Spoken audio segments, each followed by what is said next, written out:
Alléluia. Alléluia. Si tu fais ça, mon frère, je ne vais pas sortir de cette pièce. Alléluia.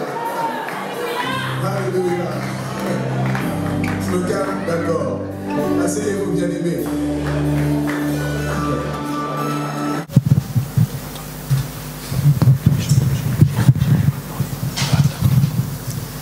Voilà, bonjour à tous, ceux que je n'ai pas pu saluer ce matin. Nous avons vraiment l'immense honneur et la joie de recevoir notre frère, le pasteur Géry Silutoni, que vous connaissez très bien pour la plupart, qui nous vient donc de l'église Source de Vie de Chambly. Je vous prie vraiment de le recevoir avec moi. Amen. Au premier culte, on a été vraiment bénis et nous croyons que là, au deuxième culte, on va être encore richement bénis. Amen. Sois le bienvenu, pasteur. Prends toute la liberté, que le Seigneur te bénisse et qu'il bénisse nos cœurs. Merci. Bonjour à tous. Je me sens bien maintenant. Depuis ce matin, je tremble un peu, mais ça va. Pourtant, je suis bien dans ma maison. Vous savez que je suis le fils du terroir. J'ai commencé à Goussainville. J'étais l'acolyte du pasteur Tichy. À l'époque, quand on a commencé l'église, c'était dans une rue Branly. Dans les années 83. Il y en a qui disent que je n'étais pas encore né. Mais on était là. J'ai servi le Seigneur avec ces pasteurs-là. Et puis voilà, j'ai fait mon stage pastoral ici. Et vraiment, j'ai passé un bon moment. J'ai gardé de bons souvenirs des anciens, toute l'église. Je garde vraiment un bon souvenir. Vous avez les salutations de mon épouse. Et l'église de Chambly. Amen. Voilà, sans plus tarder, parce qu'il va se passer des choses. Il ne faut pas qu'on traîne. Je ne veux pas qu'on perde une minute. Dis à ton voisin, quelque chose de très beau va t'arriver. Dis-le vraiment avec conviction. Dis-le, quelque chose de très beau va t'arriver. Amen. Amen, amen, amen. Nous allons commencer à donner l'ordre à quelque chose, à une parole. Et la parole va se transformer en réalité.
Jésus, au nom de Jésus, au nom de Jésus, est-ce qu'on peut acclamer le Seigneur?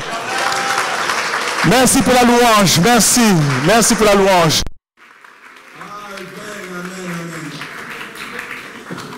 Bien-aimés, merci encore pour les pasteurs, pour cette invitation. Ça faisait longtemps, surtout que je retrouve beaucoup de mes bien-aimés. Il y en a qui me reconnaissent ou qui me connaissent, qui m'ont déjà vu. Levez vos mains.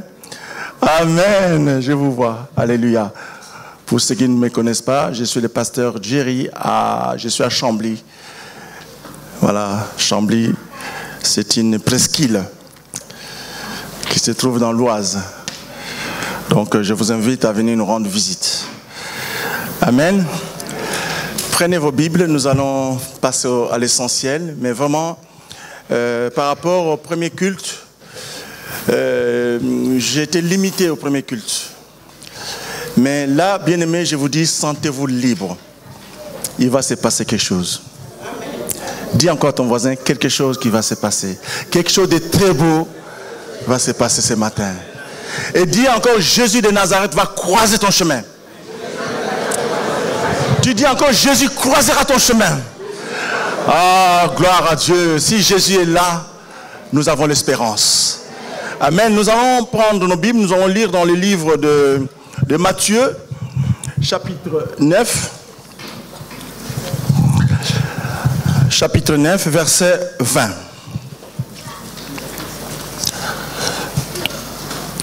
Matthieu 9, chapitre 20. Et voici, je lis au nom de Jésus, et voici une femme atteinte d'une perte de sang depuis 12 ans, s'approcha par derrière et toucha les bords de son vêtement. Car elle disait en elle-même, écoutez bien, si je puis simplement toucher son vêtement. Il n'a pas dit si je veux seulement rencontrer Jésus. Mais simplement, elle cherche, elle ne fait que chercher à toucher le vêtement de Jésus. Qui est Jésus? Alléluia. Oh Dieu de gloire. Si je peux simplement toucher son vêtement. Alors, on continue la lecture. Si je peux seulement toucher. Jésus se retourna et dit, en la voyant, prends courage, ma fille, ta foi t'a guérie. Et cette femme fut guérie. À l'heure même. Nous prenons notre deuxième lecture qui est dans Matthieu chapitre 10, versets 46 à 52. Marc 10, 46, à partir du verset 46 à 52. Ils arrivèrent à Jéricho et lorsque Jésus en sortit avec ses disciples et une assez grande foule, le fils de Timée, Bartimée, mendiant aveugle, était assis au bord du chemin. Et il entendit que c'était Jésus de Nazareth et s'est mis à crier. Écoutez bien. Fils de David, Jésus, aie pitié de moi. Plusieurs le reprenaient pour le faire taire. Mais il criait beaucoup plus fort. Fils de David, écoutez bien, aie pitié de moi. Jésus s'arrêta et dit, appelez-le. Ils appelèrent l'aveugle en lui disant, prends courage, lève-toi, il t'appelle. Et l'aveugle jeta son manteau et se levant d'un bond, vint vers Jésus. Jésus prenant la parole, lui dit, que veux-tu que je fasse? Que veux-tu que je fasse? Rabouni, lui répondit l'aveugle, que je recouvre la vue. Et Jésus lui dit, va, ta foi t'a sauvé. Aussitôt, il recouvra la vue et suivit Jésus dans le chemin. Inclinons nos têtes. Seigneur notre Dieu, merci par ton Fils Jésus-Christ pour qui je me mets devant ta face. Devant ton peuple, Seigneur, je ne suis qu'un instrument. Laisse que ce matin, quelqu'un a un problème. Et ce problème, c'est toi la solution. Parce que la personne, elle croit à ce que tu es. Ce matin, avec le pouvoir que tu m'as conféré, je chasse toute présence qui ne te glorifie pas dans ce lieu au nom de Jésus. Amen. Amen. Le thème de mon message, donnez à votre foi un but clair et précis. Est-ce qu'on peut lire ça? Donnez à votre foi un but clair et bien précis. Bien-aimés, on parle de la foi. Cette définition, nous la connaissons. Nous savons ce que ça veut dire. La foi est une ferme assurance de choses qu'on espère, en démonstration de choses qu'on ne voit pas. Oh! Mais le peuple de Dieu est toujours malade. Souvent. Qu'est-ce qui se passe? Tu dois espérer. La foi, c'est l'assurance des choses précises qu'on espère. Amen. Amen. Qui espère quelque chose ce matin? Est-ce que vous avez la foi? Vous avez reçu de ce que vous avez espéré? Dites que oui. Amen.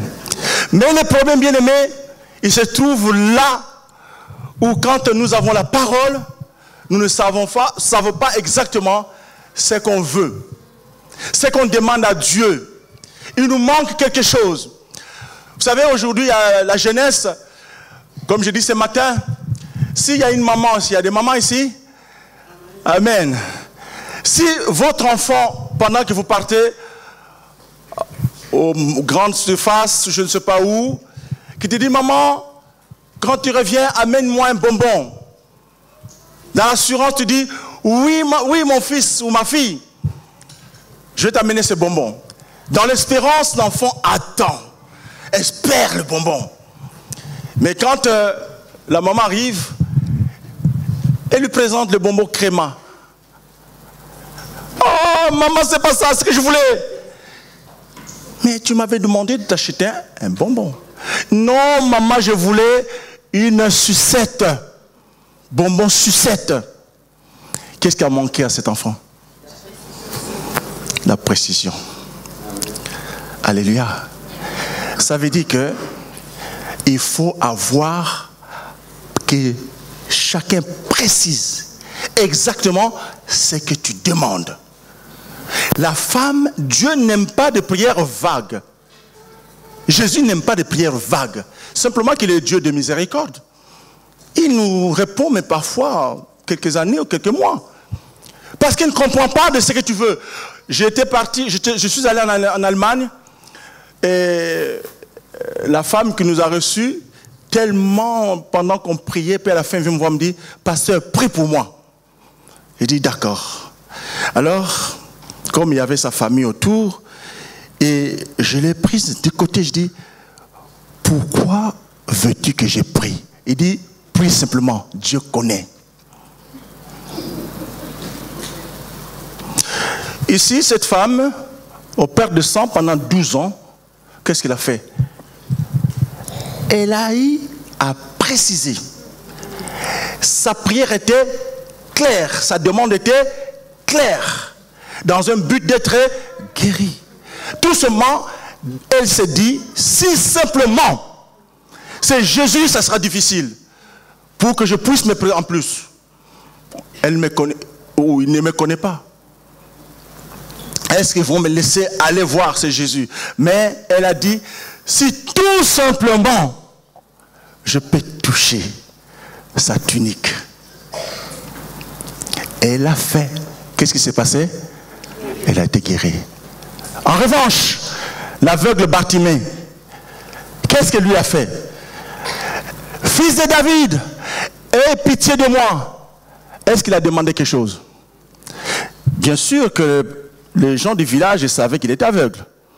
Si Jésus n'était pas Dieu, parce qu'il est omniprésent, omniscient, il savait. Mais là, aie pitié de moi. Mais Jésus savait. Mais il veut lui faire une leçon. Que veux-tu que je fasse? Il pose la question. Et là, maintenant, l'homme est en train de préciser. Je veux recouvrir ma vue. Et par la suite, la cécité est partie sur l'homme. Voilà. Nous manquons de précision. Oh, j'ai la foi. Moi, j'ai pris. Maintenant, C'est comme les mamans quand vous préparez. Hein. Parfois, vous n'avez pas l'expérience. Vous avez vu votre maman comment elle préparait. Vous mettez dans votre sauce curry, ail, oignon, tout ça. Mais tu ne sais pas qu'est-ce qui a donné vraiment le vrai goût dans cet aliment. C'est vague. Mais celui qui a fait des études de cuisiner va vous dire, c'est la viande, il faut seulement mettre du persil, un peu de sel. La viande est consommable. Alléluia. Et sera de bon goût. Mais nous, pour qu'on veut que ça soit vraiment bien, on ajoute tout. Surtout que moi, j'aime bien qu'on ajoute beaucoup de cubes magiques. J'aime bien son goût. Alléluia. Bien aimé, c'est vague. On ne sait pas qu'est-ce qui a donné le goût à cela. Bien sûr qu'il y a du sel à la fin. Ayez ce but. Ayez cette précision quand vous demandez à Dieu. Alléluia. Quand vous demandez à Dieu, ayez cet esprit de demander. Ayez la précision. Alors, dans mon premier point, c'est d'avoir, ayez un objectif bien défini devant Jésus. Vous savez, dans la Bible, dans Romains 4, verset 17, il nous dit, Dieu donne la vie aux morts et appelle les choses qui ne sont point comme si elles existaient. C'est-à-dire, vous pourrez bien appeler les choses qui ne sont pas comme elles existaient et que vous les possédez déjà. Vous avez ce que vous voulez. Amen. Tu n'as pas encore trouvé ton fiancé. Si aujourd'hui, tu veux appliquer ce que je suis en train de dire, qu'est-ce que tu diras? Si la foi est une ferme assurance des choses que j'espère, en démonstration, je ne l'ai pas. Qu'est-ce que tu dois dire? J'ai déjà mon fiancé. Amen. C'est-à-dire que tu l'as déjà. Tu appelles les choses, ça n'existait pas, mais ça existe déjà pour toi. Tu as cette espérance-là. Alléluia. Parce que quand nous faisons la lecture si nous venons dans la lecture de Genèse 17, versets 1 à 5, donc à partir verset 5, 1 à 5, qu'est-ce qu'il nous dit? Lorsqu'Abraham fut âgé de 90 ans, l'Éternel apparut à Abraham et lui dit, je suis le Dieu puissant, marche devant ma face et sois intègre. J'établirai mon alliance entre moi et toi et je te multiplierai là à l'infini. Pour résumer tout, Dieu vient voir Abraham, âgé de presque 100 ans. Il dit que je vais t'établir comme étant le père de toutes les nations, le père de la multitude. Mais Abraham, il se regarde autour. Père de multitude, parce que le mot, il s'appelait Abraham. Maintenant, tout d'un coup, il devient Abraham. Ça veut dire que, c'est comme chez nous, quand tu prononces le nom de quelqu'un, le nom simplement chez nous, on sait ce que ça veut dire. On saura que cet enfant est né un dimanche, on saura que cet enfant c'est un jumeau, il est le premier parmi les jumeaux, et c'est comme ça. Là-bas aussi, quand on a dit Abraham, on sait que ça veut dire le père de la multitude. Mais Abraham se dit, mais je n'ai pas beaucoup d'enfants, je n'ai pas d'enfants. Dieu est en train de dire que tu dois déjà recevoir des choses comme s'ils existaient déjà. C'est ce que nous venons de lire dans le Romains 4. Alors, maintenant, Abraham, on lui dit encore, ta femme ne s'appellera plus Sarai, il va s'appeler maintenant Sarah, la princesse. Et les deux commencent à appliquer des choses qui n'existaient pas autour d'eux. Mais pour eux, comme si ces choses existaient. Ça m'est arrivé que quand j'avais des projets, j'ai dit, mais Seigneur, un jour, il faut que j'ai un pavillon. Qu'est-ce que je fais? Je n'avais pas encore le pavillon, mais j'ai commencé à acheter des choses pour le pavillon. Si notre immeuble allait se couler, ça serait par ma faute. Parce que j'ai acheté même des carrelages. Chaque fois il y avait, comment on appelle, promotion, je trouve, J'ai amené toujours. Et quand on porte, on est au 4e étage. J'ai dit, cet immeuble, s'il tombe, ce ne sera pas ma faute. Comme si les choses existaient. Comme si les pavillons, je l'avais. Alléluia. Pendant ce temps, je me préparais à avoir, pour moi, j'avais déjà mon pavillon. Appelle les choses comme si ils existaient. Alléluia. Il faut avoir une foi précise. Seigneur, je veux élever mes enfants dans un pavillon. C'était précis et clair. Et le temps fut arrivé, Dieu m'a accordé ce pavillon. Alléluia.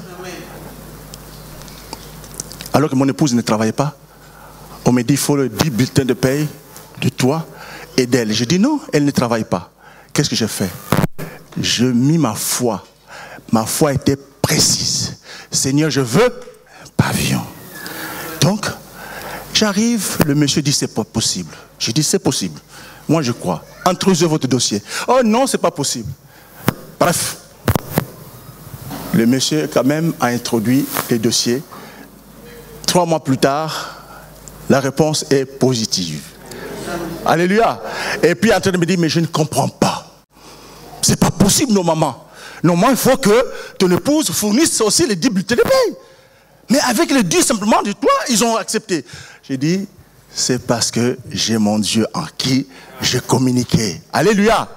Avoir une précision, un but bien clair et bien précis. Alléluia.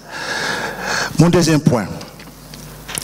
Parler le langage de la parole.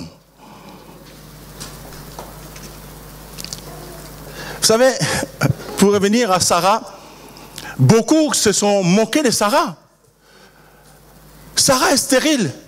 Et Sarah maintenant, moi je viens d'Israël, Jérusalem c'est montagneuse, partout c'est des montagnes, partout. Et sans doute pendant qu'il travaillait, plus haut, Sarah en train d'appeler qui? Son mari. Mais là son mari n'est plus Abraham, il s'appelle maintenant Père de la multitude. Et les gens du village commencent à dire, mais Sarah ça disjoncte dans sa tête. Je crois que Sarah, il est en train de déprimer. Il n'a pas d'enfant. Il commence à appeler son mari Père de la multitude. Qu'est-ce qui se passe? Les deux se sont appelés comme Dieu leur avait recommandé. C'est-à-dire qu'il faut parler le langage de la parole. Comme si les choses existaient. Est-ce que quelqu'un m'entend? Alléluia. Parler des choses. Alors, dans ces cas, il faut utiliser la loi de la foi. C'est-à-dire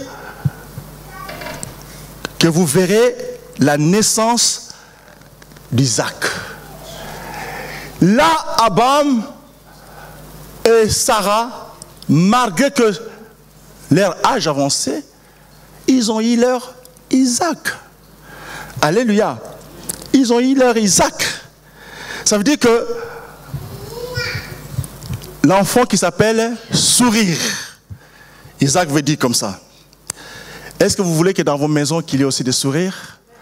Qui veut qu'il y ait des sourires, Isaac dans vos maisons? Alléluia. Est-ce que vous voulez rencontrer des sourires dans votre travail? Il y en a qui ont du mal à avoir des sourires dans le travail. Mais votre Isaac est là. Alléluia. Il faut ne pas, vous savez bien aimé, il ne faut pas chercher que quelqu'un d'autre puisse vous donner, oh, Dieu m'a dit, Dieu m'a parlé. Faites confiance à votre Dieu. Alléluia. Ce n'est pas quelqu'un d'autre qui viendra prédire ta vie.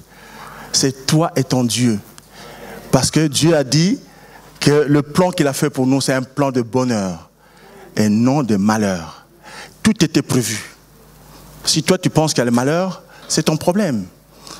Parce que si tu ne parles pas le pouvoir, le parole de la langue, de la parole, tu auras des problèmes. Alléluia. Donc, mon deuxième point, troisième point, vos paroles ont une puissance créatrice. C'est-à-dire quoi?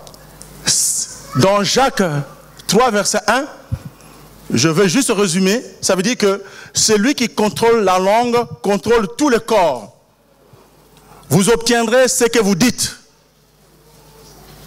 Ça veut dire que votre parole a une puissance créatrice. Comment a été créé le monde? Par la parole, n'est-ce pas?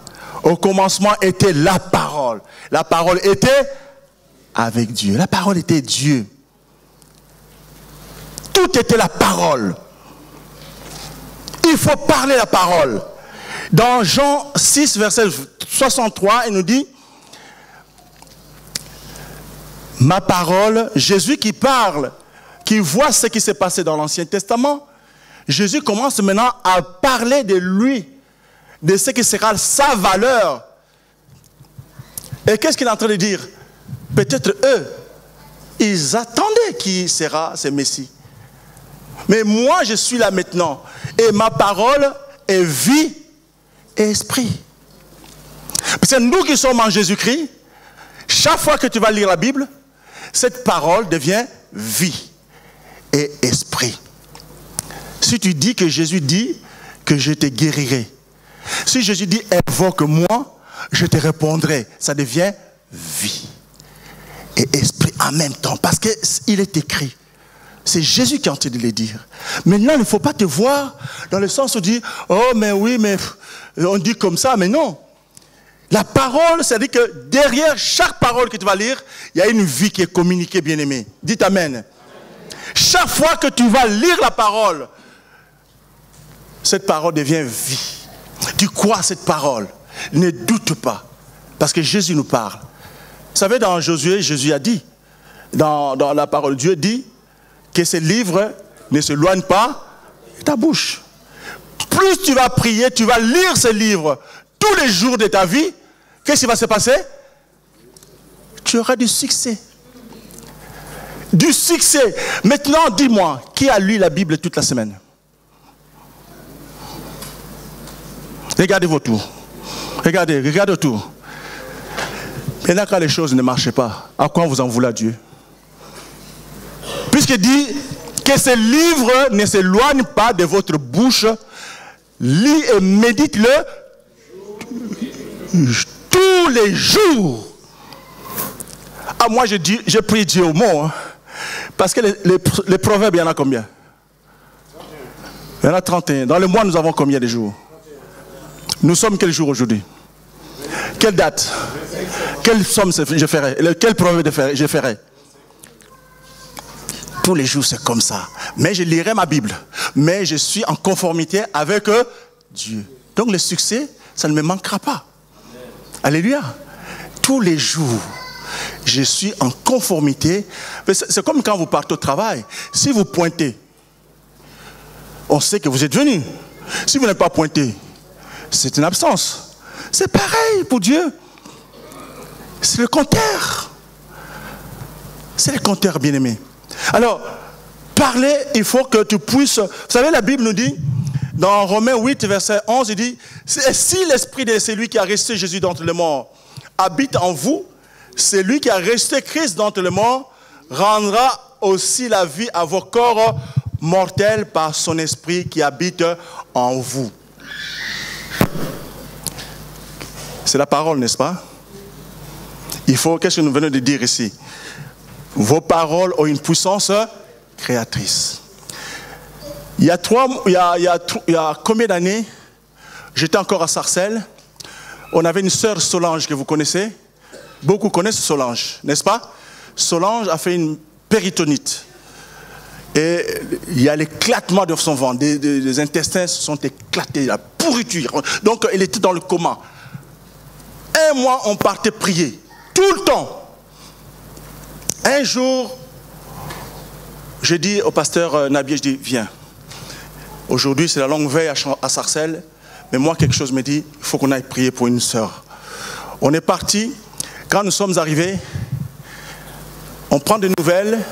On nous dit que non, il n'y a plus d'espoir. Elle ne va pas survivre. On va voir son mari qui dit qu'il n'était pas, qu'il ne croyait pas. Hein.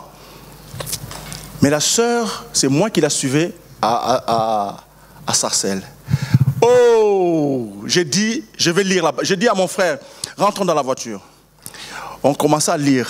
Et je suis tombé sur Jérémie, qui est en train de me dire, rien n'est étonnant de ma part.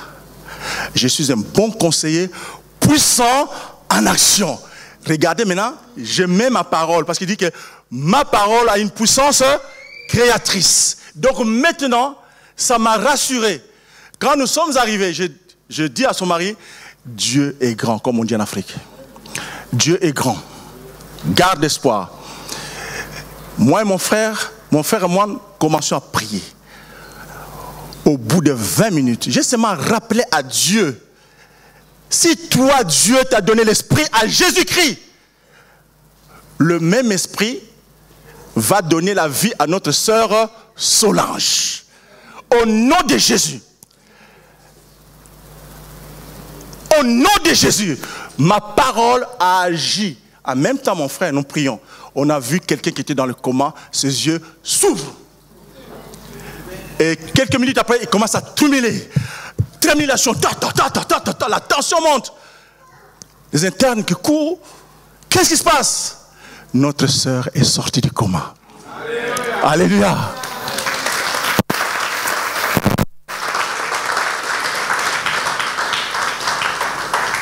Est-ce que j'ai jeûné?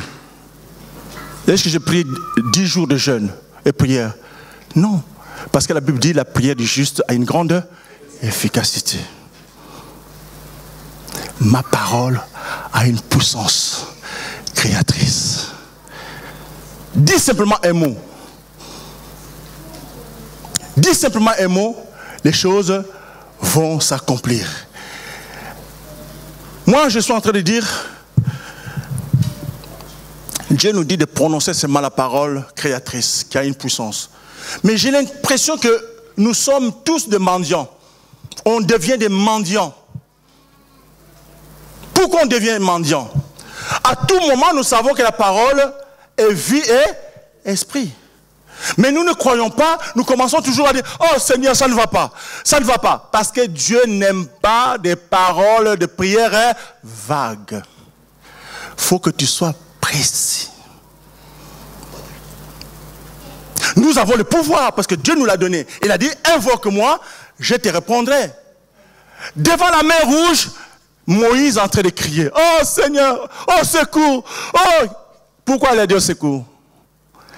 Parce qu'il a vu des chars de Pharaon qui venaient.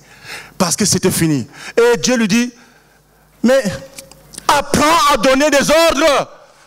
Donne l'ordre. Qu'est-ce que tu as à la main? Au nom de Jésus. La mère, elle a dit au nom de Dieu, hein, parce qu'elle a eu l'ordre de Dieu. Au lieu de mendier, de mendier, de mendier. Non, tu as le pouvoir. Donne l'ordre. Au nom de Jésus, la mer s'est ouverte. Quelqu'un m'entend ce matin? Amen. Nous ne savons pas, nous n'avons pas l'art de donner l'ordre. Et pourtant, ça nous a été donné. Mais c'est vrai que Abraham, c'est l'ancien temps. Mais les disciples de Jésus ont appliqué ce que Jésus leur avait dit. Parce que Pierre se retrouve devant l'aveugle et il se retrouve, les gens connaissaient cet homme tout le temps qui mendiait.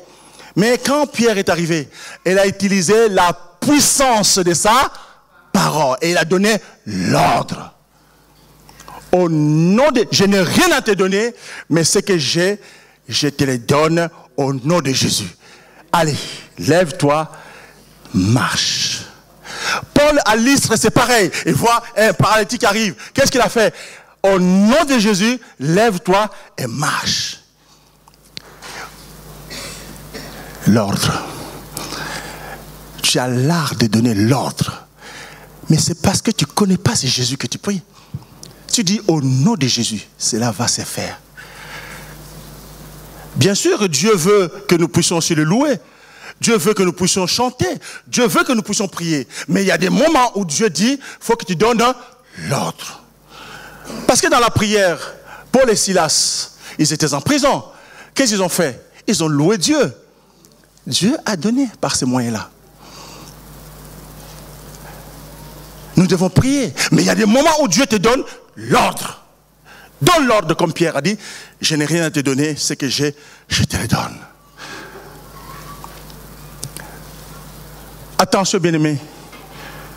Parfois, le pouvoir de notre langue nous condamne. Ce que tu dis, c'est ce que tu sèmes. Notre système nerveux central marche avec ce que vous dites.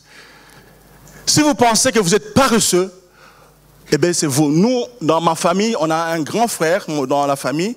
On a un frère, son nom, ça veut dire qu'il faut toujours le repugner toujours. C'est son nom qui est comme ça. Eh bien ça se passe comme ça. Quand il vient vers toi, il ne te donne pas la joie. Quand il te parle, tu t'énerves. Et on a compris que c'était son nom. Et lui aussi s'est accommodé avec ça. Si je dis, moi je ne suis pas capable, oh, moi, eh bien, le système nerveux dit aussi, ce n'est pas la peine que nous puissions travailler pour lui. Laissons-le. Tu as la capacité d'aller trouver le travail selon tes diplômes. Tu dis, oh, mais non. Moi, ma nièce, elle est venue avec un diplôme d'informaticien. Mais on lui a dit qu'en France, impossible que tu travailles avec ton diplôme là. Tu vas faire aide-soignante. Dans sa tête, le système nerveux a dit, ce n'est pas la peine. On ne doit pas l'encourager sur ce sens-là. Parce qu'elle n'est pas motivée. Le système nerveux communique. Ce que tu sèmes, c'est ce que tu récoltes. Voyez, alors qu'il pouvait continuer, chercher. Le pouvoir de la langue, c'est quoi? Ce que tu dis peut arriver.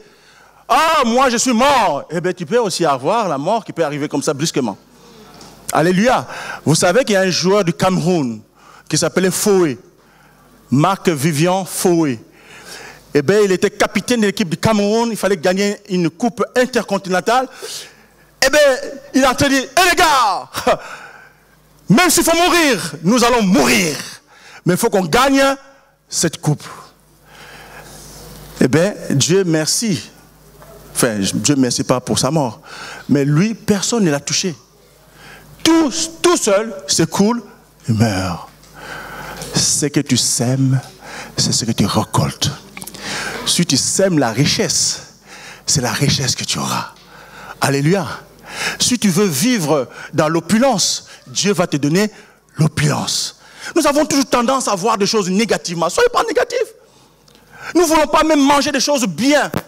Parce que je n'ai pas assez d'argent. Dans ta tête, le système nerveux dit, il n'a pas assez d'argent, il ne mangera pas de bonnes choses. Alléluia.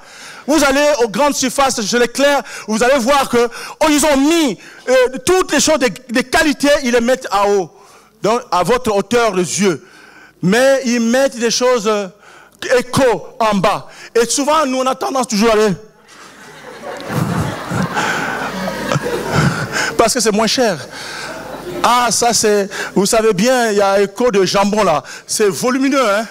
Mais alors, il y a écho, je ne sais pas, Gerta, je ne sais pas. C'est une petite quantité. Qui fait 3 euros. Mais l'écho des choses là, ça fait 1 euro, je ne sais pas quoi. On préfère.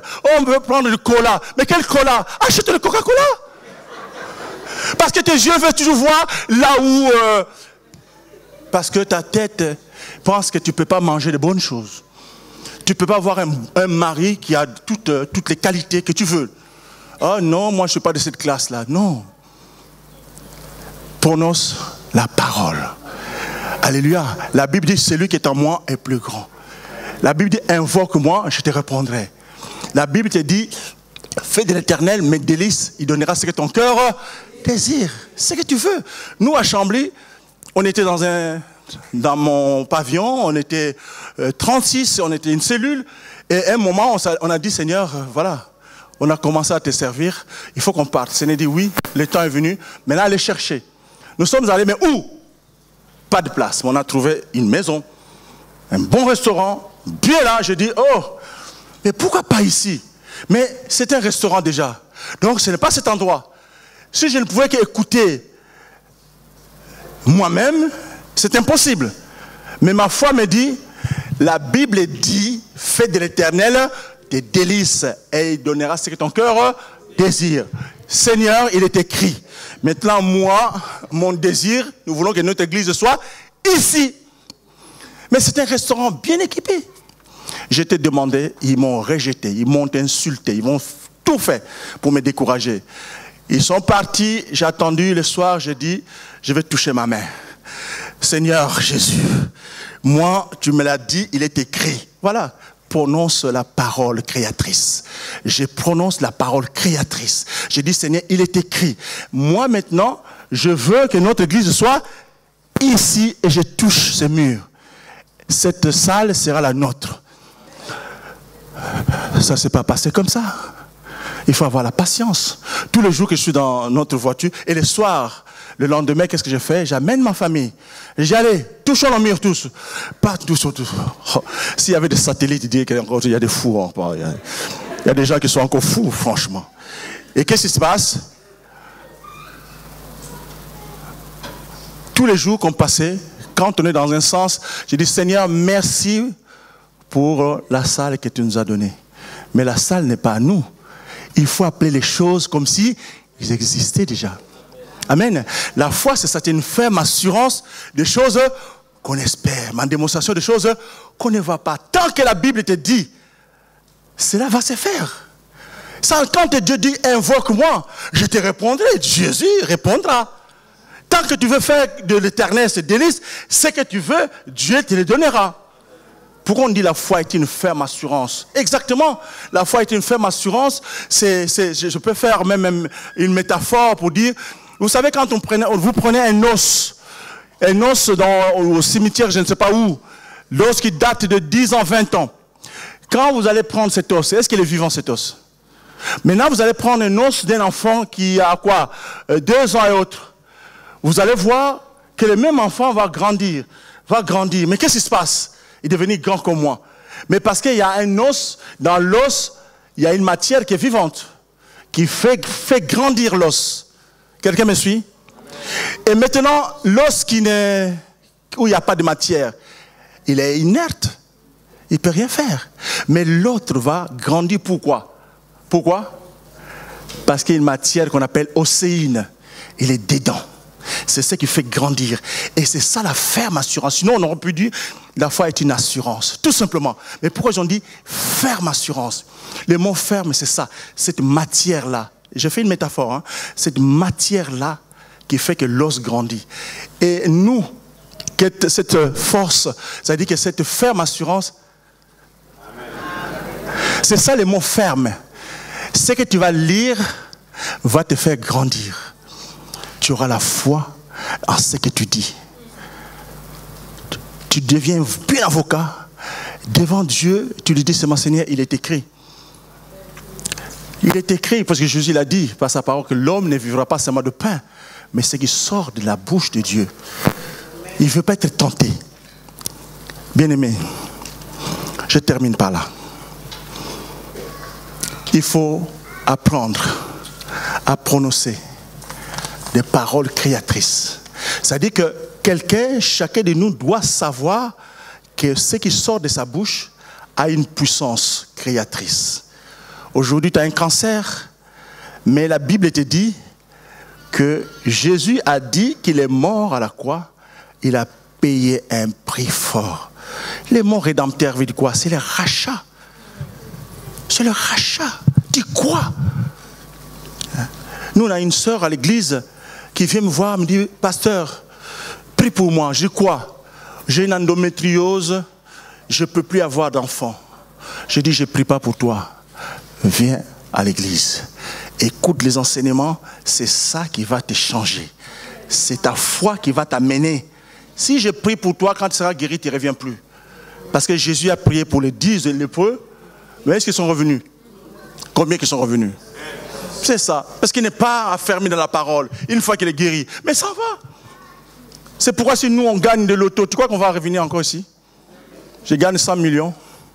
Je vais faire le Bahamas, je ne sais pas où. J'oublie Dieu. Mais non, ce n'est pas ça le cas. Ce n'est pas ça le cas. Dieu sait ce que tu veux. Amen. Fais de l'éternel tes délices. Il donnera ce que ton cœur désire.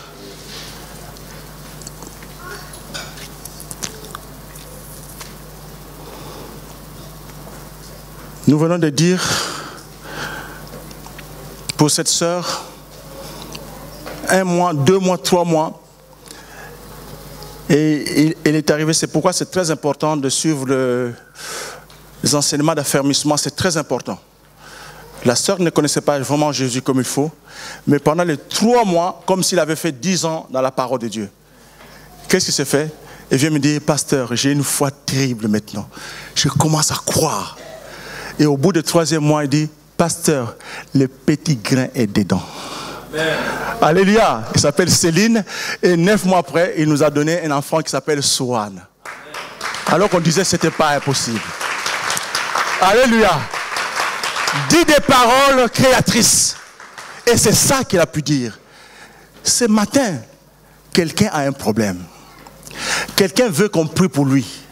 Mais je veux avant qu'on prie pour lui, que lui-même commence à mettre sa foi dans un contexte précis et clair. Qu'est-ce que tu veux? Comme cette femme en Allemagne, prie seulement pour moi, Dieu connaît. Oh oui, je veux commencer par où? Hein? Seigneur, bénis cette femme, c'est fini, rien ne s'est passé. Parce qu'elle n'était pas claire. Nous avons dit, je crois à ton Seigneur. Je crois que tu as payé pour tout. Jésus a payé pour tout. Utilisez simplement votre parole qui possède une puissance créatrice. Recommande ton sort à l'Éternel. Mets en lui ta confiance et le Seigneur agira. Dites Amen. Recommande ton sort à l'Éternel. Lis sa parole. Tous les jours, c'est là que tu auras du succès. Tous les jours, tu gardes l'espérance. Plus tu gardes l'espoir, plus tu auras une couronne. Parce que tu étais patient. Garde patience. Que personne ne trouble la position que tu as. Tu crois à ton Dieu, il ne t'abandonnera pas. Alléluia. Il ne t'abandonnera pas. Il y a 2 mois, j'ai dit ce matin, il y a 1 mois même, mon épouse en train de saigner, elle a fait une hémorragie interne. On fait la colonoscopie, qu'est-ce qu'on voit? Elle-même, elle voit comment le sang est en train de jaillir. Parce qu'il y avait une verticule qui a pété. Et donc, du coup, ça pète. Et il a vu le ventre rempli de sang. Les médecins sont désarmés. Il dit, qu'est-ce qu'on va faire? Sur le père, c'est dangereux. Qu'est-ce qu'il faut faire? Il a perdu déjà beaucoup de sang. On l'a transféré 3 kilos. Et mon épouse m'appelle de Chambly à Pontoise. J'arrive là, désespéré. J'ai dit, Seigneur, ma femme, d'où tu viens? De tout ce que tu as connu. Regardez la parole créatrice que j'ai utilisée. J'ai dit, Seigneur, n'est-ce pas? Regardez bien la puissance de la parole. Est-ce que quelqu'un me suit? Je suis en train de dire, Seigneur, c'est toi qui as créé le ciel et la terre. C'est toi qui as créé l'immensité de ces mondes. L'univers, c'est toi, le créateur. Tu as créé des hommes, tu as créé des animaux, tu as créé des forêts, tu as créé tout, l'homme et tout. Mais Seigneur, à côté de cette hémorragie pour mon épouse, c'est quoi pour toi? Qu'est-ce qui te manque, Seigneur? Non, j'ai pris ma main. Suivez bien. J'ai pris ma main. J'avais foi, bien-aimé. Je suis en train de voir ce que je suis en train de dire. Je dis, hémorragie, tu t'arrêtes maintenant. Parce que Jésus a pris cette hémorragie à la croix. Par ses maîtressures. Je dis, Seigneur, par tes maîtressures, je proclame promptement la guérison sur mon épouse et l'arrêt total de cette hémorragie. Au bout de quelques minutes, elle a fait des selles plein de sang encore. Elle a rempli encore le bassin. Deuxième selle, la moitié. Troisième selle, tout est clair. Et le médecin déclare, mais il n'y a plus rien. On ne l'a pas opéré. Elle est sortie. Elle est à la maison. Mettez-vous debout, bien-aimés.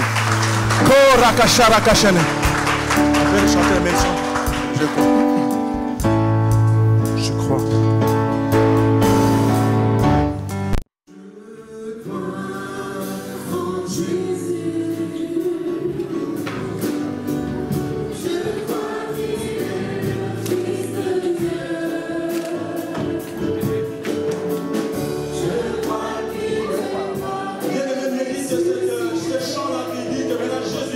Il est mort, il est le rédempteur, il a payé pour toi.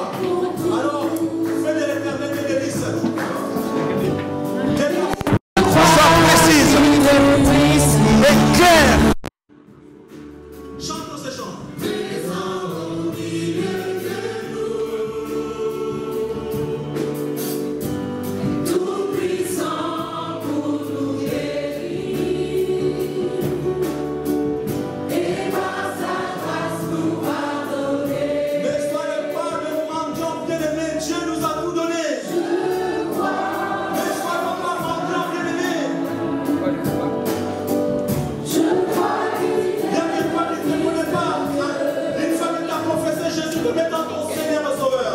Après ta mort, de ta ressuscité. Je crois que tu as payé pour tout. Et je crois que tu es là. On arrête ces chants. On dit, je crois que tu es là. Qui? Il habite où? Notre corps est le temple. Bien-aimé, comment nous passons à côté? Si tu héberges quelqu'un dans ta maison, admettons, et tu ne savais pas, mais cette personne a toutes les qualités à tout. Il répond à toutes tes questions, à tous tes besoins. Mais il est dans ta maison, mais tu n'as jamais, parce que tu l'héberges simplement, tu n'as jamais fait appel. Est-ce que tu peux m'aider à faire ça? Tu fais, mais les jours que tu apprendras que cette personne qui est berger était une personne d'une puissance qui avait tous les dons possibles. Et maintenant tu commences à regretter. Ce sera à qui la faute? Pourquoi? Il manquait la connaissance. Nous hébergeons, dis à ton voisin, tu héberges Jésus en toi. Tu héberges et il est là maintenant. Parle-lui maintenant. Dis-lui les choses. Dis-lui simplement les problèmes. N'attendez pas les pasteurs pour qu'il prie pour toi. Commence à parler parce qu'il est en toi. On dit que mon corps est le temple du Saint-Esprit. Tu es dans la voiture, il est avec toi. Cause. Oh, mon patron ne m'aime pas. Oh, je ne sais pas. Oui, commence à dire, Seigneur, vraiment, mon patron ne m'aime pas. Mais fais que je sois maintenant son favori ou sa favorite. Vous allez voir que plus de temps que tu arrives, le patron commence à dire, eh oui, dans mon travail, dans mon église, il y a un frère qui a fait comme ça. Qui n'avait pas de communication avec son patron. Quand il est venu me voir, on travaille dessus. Et puis un jour, voilà, c'est le patron qui l'appelle pour dire, ouais, je veux quand même te connaître. Ça fait longtemps qu'on ne se connaît pas. Tout ça, on a discuté. L'amitié s'est créée. Mais pasteur, mais c'est quelle astuce? Mais quelle astuce? Mon patron avec moi, nous commençons à communiquer. Voilà la parole créatrice. Le cœur tu héberges Jésus bien-aimé. Il n'y a que toi qui ne sais pas. Parle-lui, ce que tu veux, Dieu le fera. Puis ça dit, invoque-moi, je te répondrai. Et la Bible dit dans Psaume 103 que c'est moi qui guéris toute maladie. Est-ce qu'il a dit une petite maladie? Est-ce qu'il a dit une partie de maladie? Et pourquoi on dit que le diabète n'est pas guérissable? Et il est à vie. Le diabète est à vie. Et pourquoi on dit que l'hypertension c'est à vie? Donc cette parole n'est pas juste. Et alors que le Psaume 3 nous dit quoi? Dieu nous guérit. C'est Dieu qui guérit toute maladie. On chante ces chants encore. Oh Dieu de gloire. Est-ce qu'on peut acclamer le Seigneur?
Quelqu'un ici qui n'a pas encore reçu Jésus, ne passez pas à côté. Le pasteur ce matin a dit que si tous nous pouvons communier, nous pouvons prendre la Sainte Seine, ça serait une bonne chose.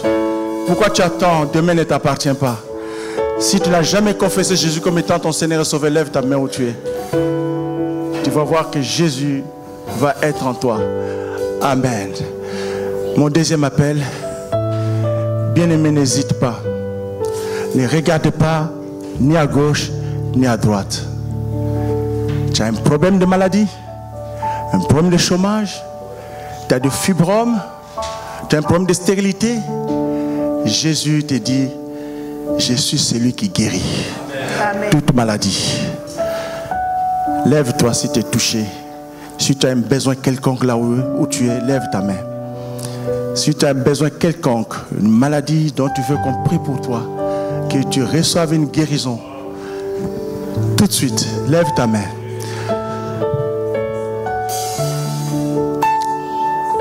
Venez devant. Venez devant, vous qui avez levé vos mains.